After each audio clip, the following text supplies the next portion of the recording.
اسلام آباد میں عدالت میں میرا توشہ خانہ کیس چل رہا ہے. ہمایوں دلاور صاحب پریزائڈ کر رہے ہیں اس میں, اور ہم نے کوشش بڑی کی ہے کہ چیف جسٹس اسلام آباد ہائی کورٹ, اور ہم بڑی دیر سے کوشش کر رہے ہیں کہ وہ ہمارا کیس ٹرانسفر کریں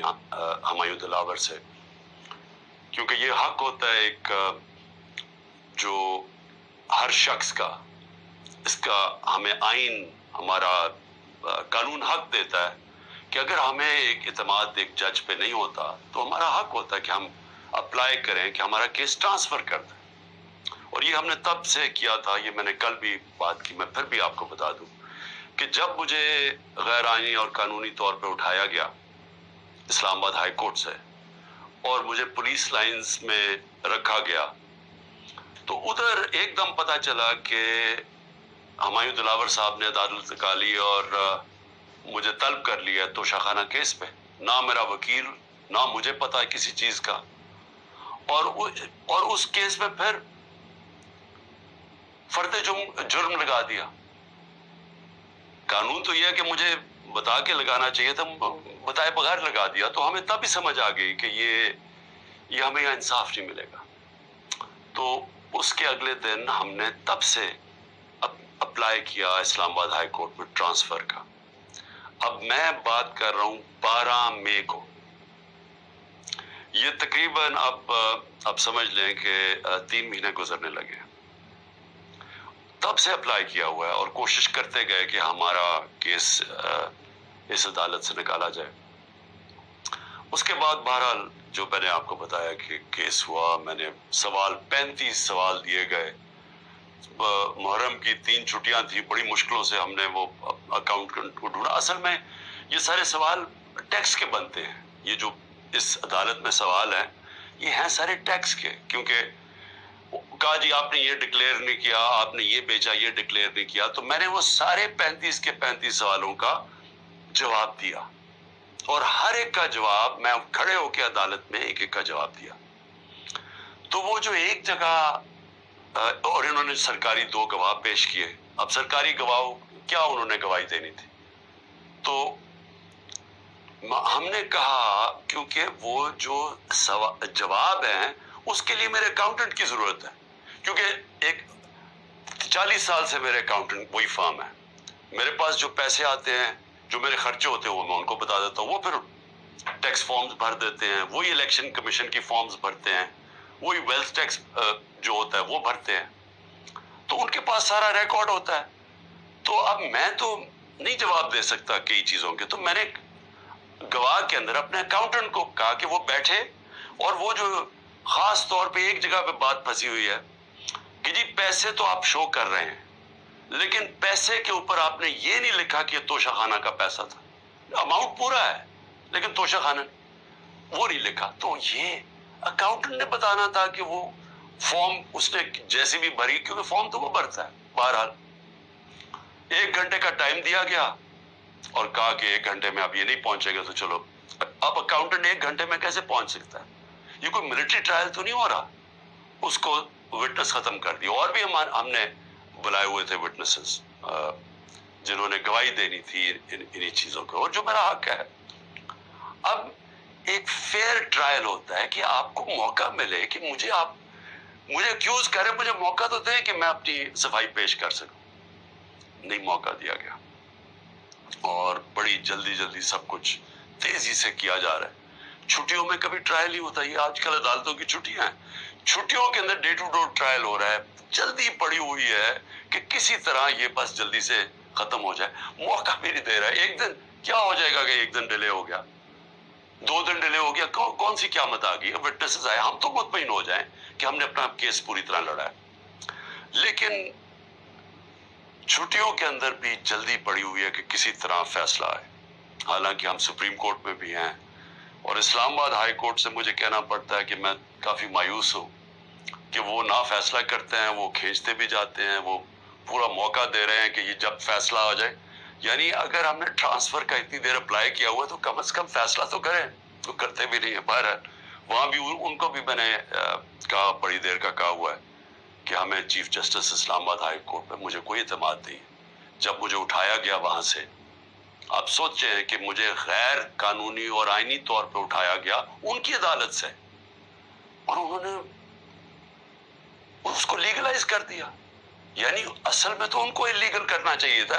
سپریم کورٹ کو تو جانے کی نوبت نہیں ہونی چاہیے تھی۔ ان کی عدالت میں بیٹھا ہوں، شیشے توڑ کے، ڈنڈے مار کے، وکیلوں کو مار کے، وہ بیچارہ رجسٹری سٹاف ان کو ڈنڈے مار کے، اور مجھے گھسیٹ کے لے گئے وہاں سے ان کی عدالت سے، اور چیف جسٹس نے کچھ بھی نہیں کیا، بلکہ اس کو جائز قرار دے دیا گیا۔ اس کے بعد جو اس سے پہلے ٹرین کیس تھا، 3 ممبر بینچ بیٹھا، دو ججز نے واضح طور پہ کہہ دیا کہ مینٹینیبلٹی کیس، چیف جسٹس صاحب فیصلہ نہیں کر رہے، وہ بھی لٹکائے ہوا وہاں۔ اور ہمیں اعظم سواتی کو بہت اعتراضات تھے، انہوں نے لیٹر لکھا کہ مجھے اعتماد نہیں ہے آپ کے اوپر، تو نہ وہ اپنے آپ کو ریکیوز کرتے ہیں، نہ ادھر نیچے سے ریکیوز کر رہے ہیں۔ اور پھر ہمیں بڑا ایک سیریس چیز ہے یہ جو فیس بک پہ، دیکھیں فیس بک 90 دن تک فیس بک کا ریکارڈ ان کے پاس پڑا ہوتا ہے۔ اگر ایف آئی اے یا جج صاحب ایک صرف آپ کو ای میل کرنی ہے فیس بک کو کہ یہ کیس ہو رہا ہے، آپ مہربانی کر کے بتا دیں کہ 90 دن تک ان کی جو بھی فیس بک پہ پوسٹ تھی وہ کون سی تھی، کیونکہ 90 دن تک جو لوگوں نے دیکھا ہے اور پوسٹ بھی کیا ہے کہ اس کے جو ہمایوں دلاور کی پوسٹ تھی اس پہ انہوں نے جو ان کا میرے متعلق پوسٹ کی ہوئی ہے، وہ تو اگر کوئی بھی دیکھ لے تو مجھے تو ان سے انصاف نہیں مل سکتا۔ لیکن وہ ایف آئی اے کے پاس گئے اور ایف آئی اے نے جناب کہا جی وہ کیونکہ ڈیلیٹ ہو گئی ہیں، وہ ایف آئی اے نے کلین چٹ دے دی، میچ فکس ہوا ہوا ہے۔ ابھی بھی اگر آپ کسی کو انصاف کی فکر ہے چیف جسٹس اسلام آباد ہائی کورٹ کی یا ایف آئی اے کو، تو بڑا سیدھا ہے کہ ایک ای میل کریں اور فیس بک کو کہیں کہ ہمیں 90 دن کا دے، اس میں پتہ چل جائے گا کہ کیا دلاور صاحب مجھے انصاف دے سکتے ہیں یا نہیں دے سکتے۔ میں اس کے بعد دوسری بھی بات کرنا چاہتا ہوں، کیونکہ یہ تو اب دیکھتے ہیں، یہ بڑی تیز سپیڈ سے چل رہا ہے، اب دیکھتے ہیں آگے کیا ہوتا ہے۔ لیکن ابھی تک تو کوئی امید نہیں نظر آ رہی کہ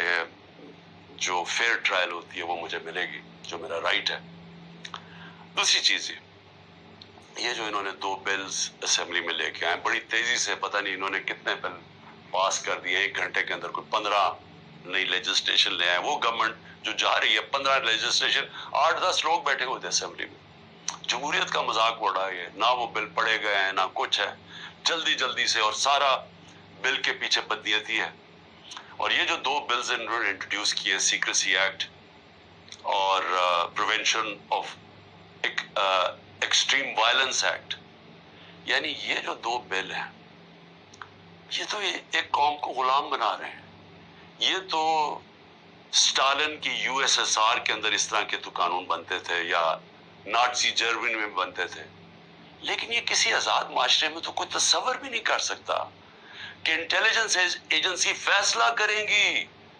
کسی گھر میں بھی گھس جائیں گی اور فیصلہ کریں گی کہ یہ گھر کے اندر کوئی دہشت گرد ہے، اور وارنٹ ایک جو ہوتا ہے گھر میں گھسنے سے پہلے آپ کو سرچ وارنٹ لینا پڑتا ہے، اس کے بغیر آپ گھس جائیں گے گھروں میں، کسی کے گھر میں بھی گھس جائیں گے اور کچھ بھی کریں گے، اور کسی کو ان کو روکنا نہیں چاہیے۔ تو یہ تو ایک ملک میں بالکل ہی غلاموں کو کنٹرول کرنے کے لیے ہو رہا ہے۔ پھر سیکریسی ہے، ایک اور ایکٹ لے آئے ہیں کہ آپ کسی بھی اگر کوئی انٹیلیجنس ایجنسیز کا کوئی آدمی ہے، اس کا آپ نام بھی نہیں لے سکتے، اگر آپ نے نام لے لیا تو وہ آپ کوئی اسٹیٹ سے غداری کر دیں گے، سیڈیشن ہے وہ۔ تو یہ تو اس طرف جا رہا ہے کہ جنرل مشرف کے مارشل لاء میں بھی اس طرح کی حالات نہیں تھے۔ یہ تو بالکل ایک وہ معاشرہ، اور مجھے لگ رہا ہے کہ تیاری کر رہے ہیں کہ انہوں نے تو الیکشن کا کوئی نیت ہی نہیں نظر آ رہی، تو اگر الیکشن نہیں کروانے ہیں تو اس کے بعد تو پھر لوگوں کو کنٹرول ہی کرنا پڑے گا، تو انہیں حربوں سے کنٹرول کرنا پڑے گا۔ اور مجھے جو خوف آ رہا ہے، میں آخر میں صرف یہ بات کرنا چاہتا ہوں کہ اس وقت جو پختونخوا ہے اس کی ہمیں فکر کرنی چاہیے۔ کیونکہ ان کی کوئی اپنی الیکٹڈ گورنمنٹ نہیں ہے اس وقت. ان لوگوں کو اوپر مسلط کر دیا ہے جن کی کوئی قانونی حیثیت نہیں ہے, اور وہ جو وہاں کر رہے ہیں, جس طرح کی کرپشن ہو رہی ہے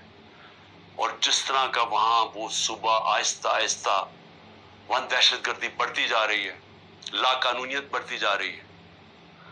تو وہ تو لوگوں کو پہلی نوجوان وہاں سارے قبائلی علاقے کا جو جس طرح کی تباہی مچی تھی, جس طرح کی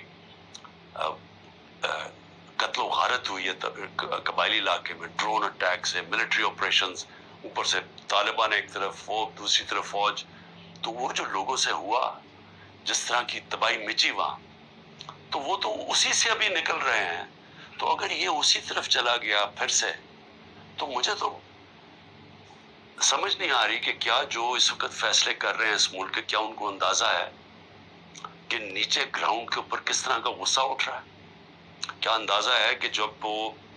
پولیس لائنز کے اندر جب 100 پولیس والے شہید ہوئے تھے, پتہ ہے نیچے سے کیا آوازیں آ رہی تھی, اور اب جو بجوڑ میں ہوا اس کے اوپر سارے پختونخوا کے اندر کس طرح کا غصہ گیا. کیا کسی کو اندازہ ہے کہ یہ کس طرف جا سکتا ہے؟ اور میں اس لیے کہہ رہا ہوں کہ بہت ضروری ہے, ایک ہی طریقہ ہے کہ یہ جو نیچے گراؤنڈ کے اوپر غصہ ہے یہ تب نکلتا ہے جب الیکشنز کرواتے ہیں. الیکشنز میں لوگوں کا غصہ نکل جاتا ہے, اور پھر ایک جب منتخب گورنمنٹ آتی ہے لوگ امید لگا لیتے ہیں, اور ہوتا کیا ہے کہ وہ جو سارا ٹیمپریچر ہے وہ نیچے آ جاتا ہے, سٹیبلٹی آ جاتی ہے, استحکام آ جاتا ہے ملک. تو یہ جو دوسری طرف ابھی کوششیں ہو رہی ہیں, جو لوگ اس ملک میں جن کا جینا مرنا ہے ان کو خوف آنا شروع ہو گیا. جو 12 لاکھ یہاں سے پروفیشنلز چھوڑ کے گئے ہیں اور جا رہے ہیں, آج